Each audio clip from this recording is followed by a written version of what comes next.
28,000 అక్రమ కట్టడాలున్నాయండి.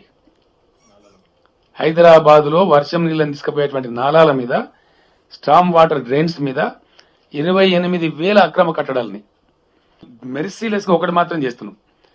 ప్రతి సర్కిల్ కు ఒక ఫ్లయింగ్ స్క్వాడ్ పెట్టమని ఇప్పుడు చాలా సీరియస్ ఆదేశాలు ఇవ్వడం జరిగింది. హైదరాబాద్ లో అక్రమ కట్టడం కడితే నిర్దాక్షిణ్యంగా కూల్చివేస్తాం. ఇక నుంచి అక్రమ కట్టడాలు ఎట్టి పరిస్థితుల్లో హైదరాబాద్ లో అనుమతించబడే. నంబర్ 1. కట్టదలుచుకున్న కూడా నేను హెచ్చరిక చెప్తా ఉన్నా, కట్టి మీ ఆస్తి చెడగొట్టుకోకండి, డబ్బులు పాడు చేసుకోకండి.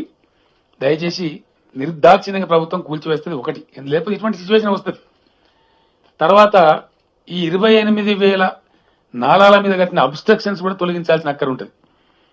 మీడియాతో నా ప్రార్థన, దయచేసి మీరు ఇప్పుడు ఎట్లయితే రిపోర్ట్ చేసినారో సమస్యను, ఇవి కూల్చేటప్పుడు కూడా మీరు పాజిటివ్ ధోరణితో కరెక్ట్గా కూలుస్తున్న ప్రభుత్వం సపోర్ట్ చేయాలి. అది ధర్మం. ఎందుకంటే మరి సమస్య పోవాలి కదా.